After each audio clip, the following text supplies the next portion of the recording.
પિકાઓ તમે શું ગાંડા થયા છો? તમારે શું રૌરવ નરકમાં જવું છે? તમારા ચરણારવિંદનો જલ ભગવાનને પીવડાવશો?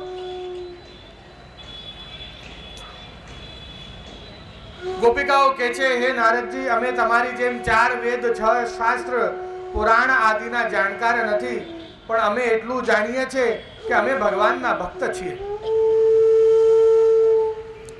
ઉત્તમ છીએ એ બી નથી જાણતા, પણ એમના ભક્ત છીએ. બસ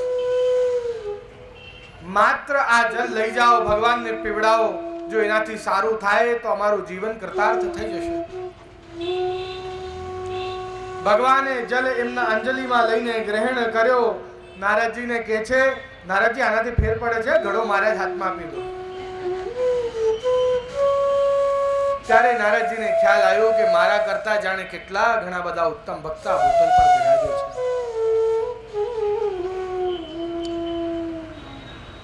આ ગોપિકાઓ એવા રસ નિધાન, ગુણ નિધાન, રૂપ નિધાન અને ગંધ નિધાન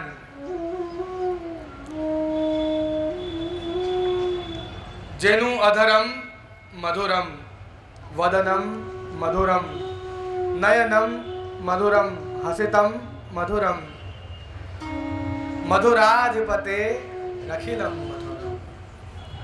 જેનું સર્વાંગ મધુર છે, એની એ મધુરતાનું પાન પોતાના નેત્રો દ્વારા કરે છે અને એમના સર્વાંગના દર્શન કરે છે. માલા નૃત્ય પરિધાન, આ પ્રભુનું શ્રીઅંગ એવું મધુર છે, એવા આ શ્રીનાથજી કેવા સોહાય છે, એવું ભક્તોએ પણ કેવું સુંદર વર્ણન કર્યું છે. વાંકે અંબોડે શ્રીનાથજીને સુંદર શ્યામ સ્વરૂપ, શ્રી વલ્લભ સુત સેવા કરે એ શ્રી ગોકુલ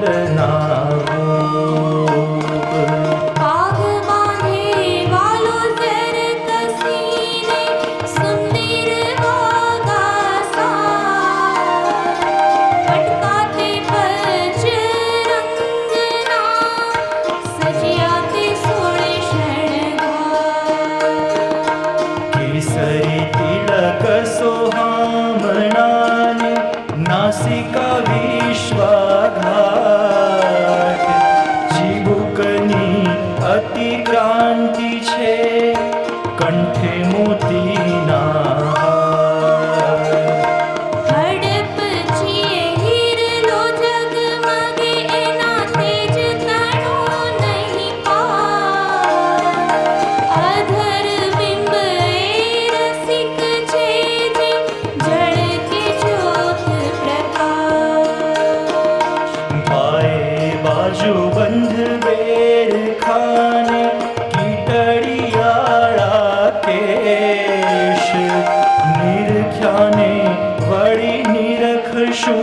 એનો પાર ન પામે સે.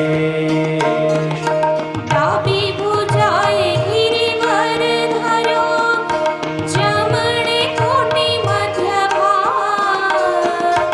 કૃપા કરો શ્રીનાથજી, મારા હૈયા ટાઢા.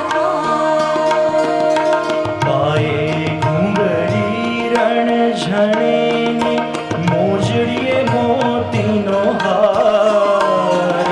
કૃપા કરો શ્રીનાથજી, બલિહારી માધવદાસ. માધવદાસ કરુણા મારું માગ્યું આપો મહારાજ. વળી વળી કરું વિનંતી, મને આપો બ્રજમાં વાસ. વાંકે અંબોડે શ્રીનાથજીને સુંદર શ્યામ સ્વરૂપ, વલ્લભ સુત સેવા કરે એ શ્રી ગોકુળ નાવું, એ શ્રી ગોકુળ નાવું, એ શ્રી ગોકુળ નાવું. શ્રી ગોવર્ધનનાથ કી જય.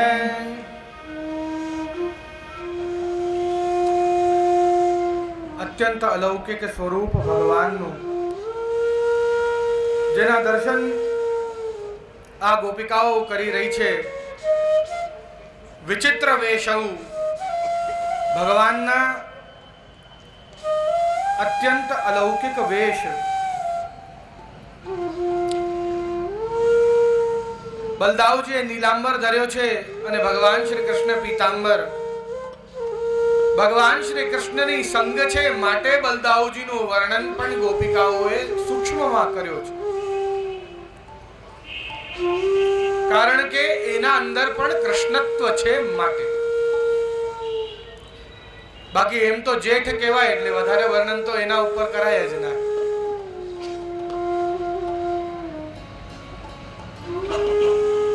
કિંતુ સૂક્ષ્મ વર્ણન બલદાવજીનું નીલાંબરનું કરી આ ગોપિકાઓ એવું વર્ણન કરી રહી છે કે મધ્યે વિરાજતું, આપ બધાની મધ્યમાં બિરાજે છે. પશુપાલ ગોષ્ઠ્યામ, આ ગ્વાલ બાલ ગાયોને ચરાવતા એક વૃક્ષની નીચે આપ ઊભા જ્યારે વેણુના નાદ કરે છે. દાઉજી આપ જોડે બેઠા છે. આ પાછળ પીછવાઈ જોઈએ આપે, બિલકુલ આવો જ દર્શન. જોડે દાઉજી બેઠા છે. ગાયો અને ગ્વાલોથી ઘેરાયેલા ભગવાન વેણુનો નાદ કરી રહ્યા છે. આટલામાં જ ભગવાનને તાન ઉઠ્યો, હૃદયની અંદર એક ભાવ જાગ્યો. એ વૃક્ષના ચોતરા ઉપર આપ ઊભા થઈ ગયા. વચ્ચે ગાય માનવ, એટલે ક્યારેક તો વાંસળી વગાડે છે ને, ક્વચન નૃત્ય માનવ, અને વાંસળીને બાજુમાં મૂકીને નૃત્ય કરવાનો શરૂ કર્યો છે. અને બધા ગ્વાલ બાલો એની જોડે વગાડે છે. ઢોલ, મંજીરા, તાશા આદિ વગાડતા જાય છે, નૃત્ય કરતા જાય છે. ક્વચ ગાય માનવ, ક્વચ નૃત્ય માનવ, રંગે યથા નટવરવ. જે નટવર વપુનું વર્ણન જે શુકદેવજીએ કર્યો એ સમયે, એ જ નટવરવ શબ્દનો વર્ણન અહીંયા પણ ગોપિકાઓ કરી રહી છે કે હવે ભગવાનનો એ રંગ એટલે મંચ ઊભો થઈ ગયો છે. એ વૃક્ષનો ચોતરો એક સ્ટેજ, અને એ સ્ટેજ ઉપર, એ ચોતરા ઉપર આપ ઊભા થઈને નટવર બની ગયા છે. નૃત્ય કરતા જાય છે. વચ્ચે ગાય માનવ એટલે ક્યારેક વેણુ વગાડે છે, વચ્ચે નૃત્ય માનવ કે ક્યારેક પોતે નૃત્ય કરે છે. અને બધા ગ્વાલ બાલો તે કઈક ઢોલક વગાડે, કોઈક ડમરું વગાડે, તો કોઈક નગાડા વગાડે, કોઈક મંજીરા વગાડે છે, કોઈક ઝાંઝ વગાડે છે. ને ભગવાન સુંદર ઠુમકતા નૃત્ય કરતા જાય છે. ને આવો સુંદર દર્શન આ ગોપિકાઓ એમના સર્વાંગનું કરી રહી છે. દૂર દર્શન અને દૂર શ્રવણથી આ બધું જ સિદ્ધિઓ પ્રાપ્ત થઈ રહી છે. અત્યંત સુંદર આ નેત્રોની નિકુંજો, બે વરદાન, દૂર દર્શન અને દૂર શ્રવણ. ભગવાને આ વેણુને અધર ધરી આ ગોપિકાઓને રસજ્ઞ કર્યા. ગોપિકાઓના વિચારની અંદર માત્ર ભગવાનનું ચિત્ત ચાલી રહ્યું છે. અને જેમ જ એ ચિત્ત ભગવાનના નેત્રોથી નાસિકા અને નાસિકાથી અધર પર આવ્યું, ત્યારે અધર પર એ વાંસળીને જોઈ. હવે વાંસળીને જોઈને ને આ ગોપિકાઓ વિચાર કરે છે, અયમ વેણુ કિમ કુશલમ આચરે. આ વેણુએ તો આવું તો શું કુશલ કાર્ય કર્યું કે ભગવાનના અધરામૃતનો, અધરોનો સ્પર્શ કરે છે. સદા સર્વદા ભગવદ હસ્ત વિરાજતે, કે સદા સર્વદા ભગવાનના હાથમાં બિરાજે છે.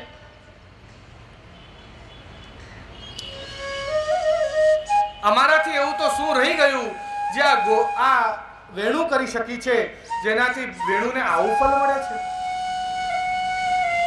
અમારાથી આવું તો શું રહી ગયું? કેમ આવો પ્રશ્ન કરે છે ગોપિકાઓ ખબર છે?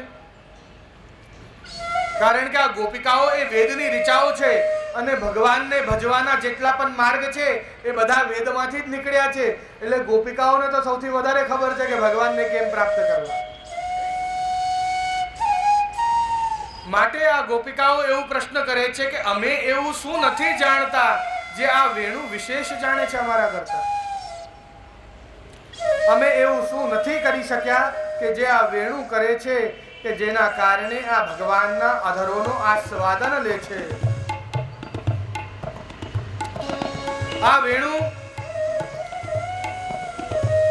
જ્યારે ભગવાનના અધરો પર ભગવાને પધરાવી, ગોપિકાઓએ આ વેણુથી સૂક્ષ્મ ઈર્ષા કરે છે.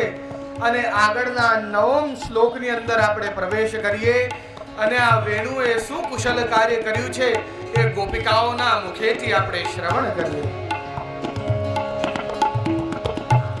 गोप्यः किमाचरदयं कुशलं स्म वेणु दामोदराधरसुधामपि गोपिकानां. गोप्यः किमाचरदयं कुशलं स्म वेणु दामोदराधरसुधामपि गोपिकानां. भुक्तेन स्वयं यद्वशिष्ठरसंरतिन्यो हृष्यत्वचोश्रुमुमुचु स्तरवो यथार्या. भुक्तेन स्वयं यद्वशिष्ठरसंरतिन्यो हृष्यत्वचोश्रुमुमुचु स्तरवो यथार्या. एक गोपी दूसरी गोपी से कह रही है, अरे गोपी, इस वेणु ने ऐसा तो क्या किया है कि इसने भगवान के अधरों का स्पर्श किया और अधरामृत को प्राप्त किया.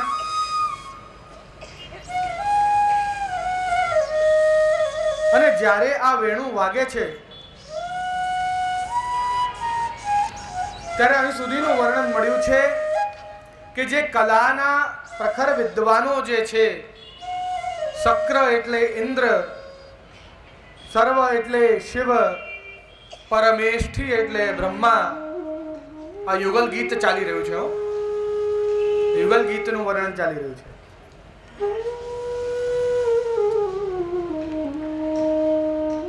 ઇન્દ્ર જેના પાસે ગંધર્વ અને અપ્સરાઓ સદા સર્વદા સંગીત અને નૃત્ય કર્યા કરે છે.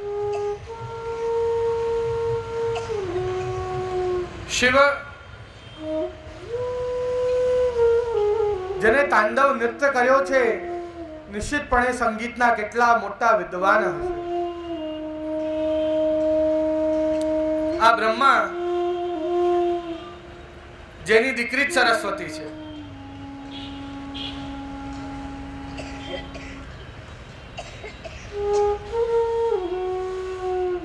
આ ત્રણેય સંગીતના પ્રખર વિદ્વાન જાણકાર,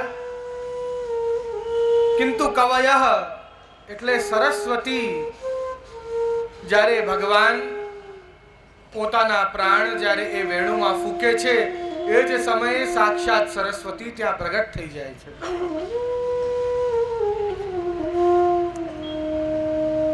તે છતાંય આ સંગીતના આટલા જ્ઞાની દેવતાઓ ખૂબ જ ધ્યાન લગાડીને શ્રવણ કરે છે કે આ કયો રાગ છે, આ કયો સ્વર લગાડે છે, જેનાથી રાગની ખબર નથી પડતી. અને જ્યારે એનું ધ્યાનથી સાંભળવા જાય છે તો ધ્યાનથી સાંભળતા સાંભળતા સાંભળતા પોતે જ મોહિત થઈ જાય છે. એમને ભાન જ નથી રહેતું. આવી આ વેણુ કે જે બધાને મોહી લે છે, જે દામોદરના અધર સુધામપી ગોપિકાનામ. કેમ અહીંયા દામોદરનું નામ લીધું? દામોદરની લીલા કઈ છે ખબર છે? દામ ઉદર દામોદર, જે કોઈના બંધનમાં બંધાતા નથી એવા ભગવાન. તો આ દામોદર જેનું નામ દામોદર છે, જે કોઈના બંધનમાં બંધાતા નથી, આ વેણુએ એને કેવી રીતે બાંધ્યા? એવું કહેવા માંગે છે આ ગોપિકાઓ કે વેણુએ એવું તો શું કર્યું કે ભગવાનને પોતાના વશ કરી લીધા, કે સદા સર્વદા ભગવાન એને પોતાની જોડે રાખે છે, એના અધરનો સ્પર્શ કરાવે છે, એના અધરામૃતનું પાન કરાવે છે. અયમ વેણુ કિમ કુશલમ આચરેદ. अरे मुरली ऐसो तो कौन सो तप तेने कियो कि जासु तू सदा सर्वदा भगवान के हस्त में विराजे है. मुरली कौन तप ते कियो, मुरली कौन तप ते कियो, मुरली मुरली कौन तप ते कियो, मुरली कौन तप ते कियो. रहत गिरधर मुख ही लागी,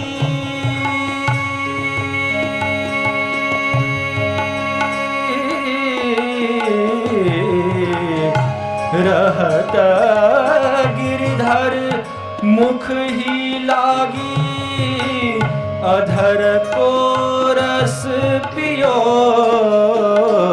मुरली कौन तप ते कियो, मुरली कौन तप ते कियो.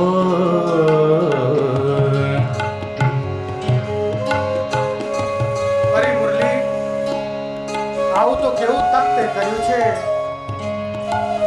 કે ભગવાનના અધર સુધાનું પાન કર્યું છે. બીજી ગોપિકા એ મુરલીને વિશે એવું કહી રહી છે, અરે જવા દે, એને પાન નથી કર્યું, ભૂંગતે સ્વયં એને તો ખાધું છે, ભૂંગતે પેટ ભરી ભરીને ખાધું છે, એને પાન નથી કર્યું, એ તો ખાય છે પેટ ભરીને, અમને જરાય આપતી નથી. नंद नंदन पानी परस के, नंद नंदन पानी परस के, तोय तन मन दियो, नंद नंदन पानी परस के, नंद नंदन पानी परस के, तोय तन मन दियो. सूरश्री गोपाल बस किए,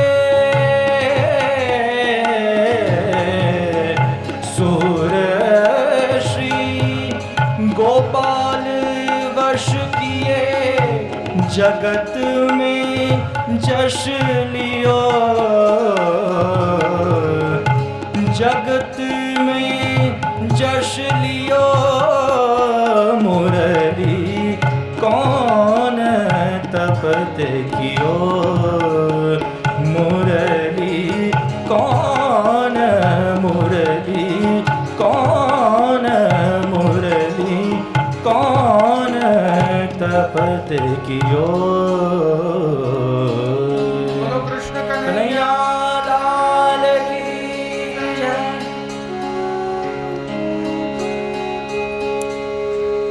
એક ગોપિકા કહે છે કે ભગવાનની અધર સુધાનું પાન આ મુરલીએ કર્યું. તે બીજી ગોપિકા એને હાથ લગાડીને કહે છે, પાનની વાત જવા દે, એને તો ખાન કર્યું છે, પાન નહીં. ભૂંગતે સ્વયં એને પેટ ભરી ભરીને ખાધું છે. અધર સુધામ અભી ગોપિકા નામ. આ વેણું છે ને બહુ ખરાબ છે. અમને તો જરાય કંઈ પણ પાન કરાવતી નથી. એક એની માતા અને બીજી એના પિતા, આ બંનેને ખૂબ પીવડાવે છે.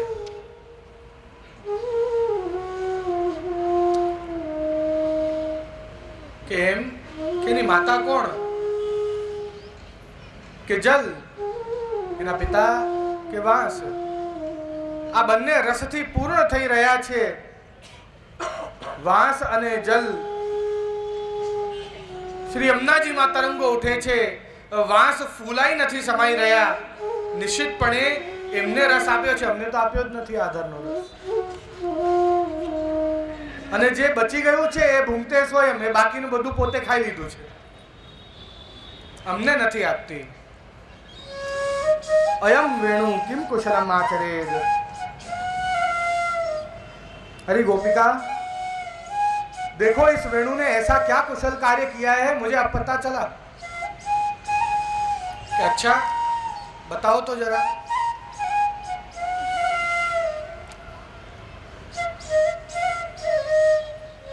આપણે આટલા બધા દૂર બેઠા છીએ.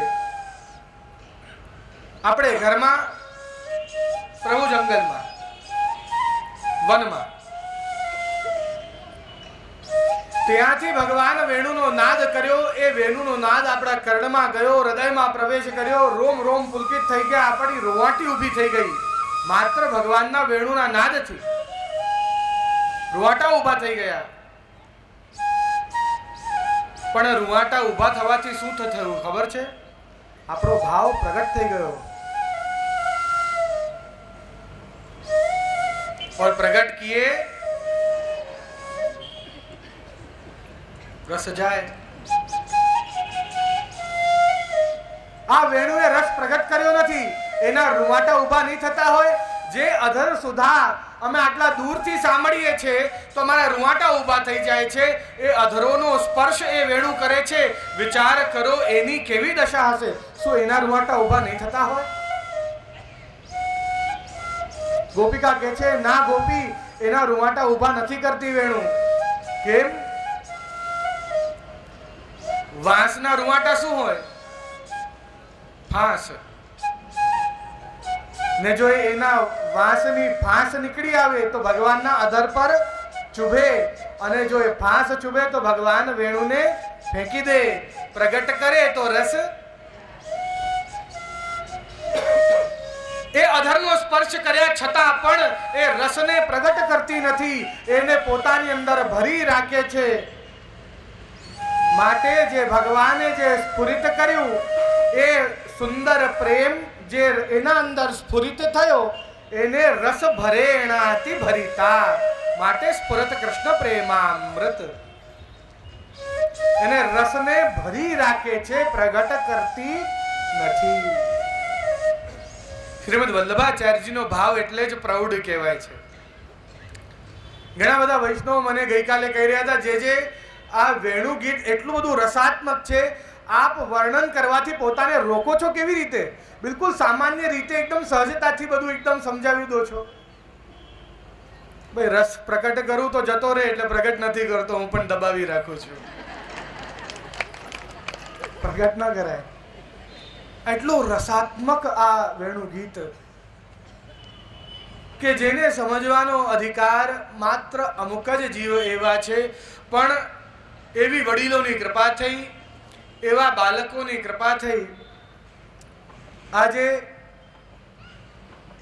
હું મારા દાદાજી શ્રી ઘનશ્યામલાલજી મહારાજને પણ યાદ કરવા માંગીશ કે જેમની કૃપાથી મને આ વેણુ ગીત સમજવા મળ્યું. મારા પિતાશ્રી શ્રી ગોપાલલાલજી મહોદય શ્રી, મારા જ્ઞાનગુરુ પૂજ્ય શ્રી યોગેશ બાવા, શ્રી યોગેશ મામાજી, एवं समय समय पर मथुरेश नानाजी, इंदिरा नानीजी, आ बधाए ज मने पोषण आप्यो छे. एमने बधाने हूँ आज याद करवा मांगीश कि आ बधा मारा हृदय में बिराजो ने आ वेणु गीत आ बधाने फलित थाय, सफल थाय, आ बधाने आनो पूर्ण फल मळे.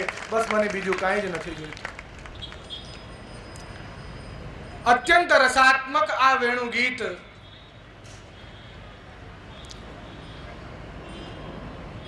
ગોપિકાઓ પ્રશ્ન કરી રહી છે, વેણુએ એવું તો શું કુશલ કાર્ય કર્યું?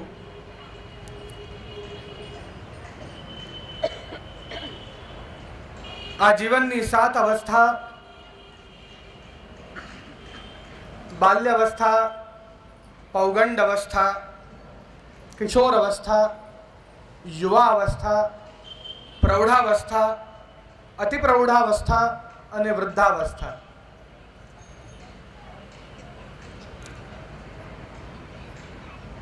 અને આ સાથે સાત અવસ્થામાં જ્યારે આપણે કૃષ્ણના આસક્ત થઈને એ કૃષ્ણનું પોતાનું સર્વસ્વ સમર્પણ કરીને 5 કર્મેન્દ્રિય, 5 જ્ઞાનેન્દ્રિય અને મન આ બધું જ એના ચરણોમાં જ્યારે આપણે સોંપી દઈએ છીએ, ત્યારે એ કૃષ્ણ આપણા પર આ વેણુનું નાદ સંભળાવવાની કૃપા કરે. વિચાર કરો,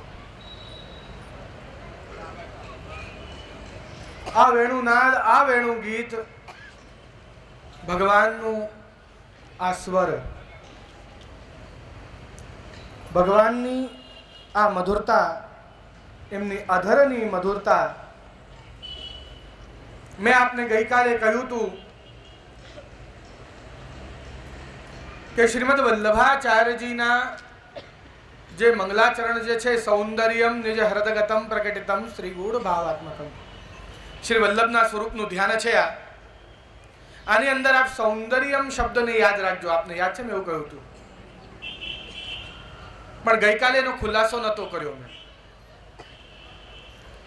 આજે એનો ખુલાસો કરું છું.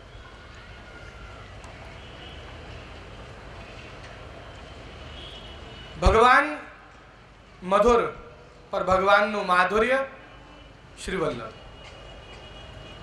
ભગવાન સુંદર પર ભગવાનનું સૌંદર્યમ શ્રી વલ્લભ, ભગવાનનો વેણુનો નાદ મધુર પણ એનું માધુર્ય શ્રી વલ્લભ. કારણ કે એ શ્વાસ જે વેણુમાં પધરાવે છે એ વલ્લભ જ છે. મુખારવિંદની વિરહાગ્નિ જે શ્વાસ, જે પ્રાણ એ વેણુમાં પધરાવે છે એ પ્રાણ શ્રી વલ્લભ છે. માટે પહેલો શબ્દ સૌંદર્યમ કહ્યું કે ભગવાનનો સૌંદર્ય જ શ્રી વલ્લભ છે, સૂર્યની કિરણ જ શ્રી વલ્લભ છે.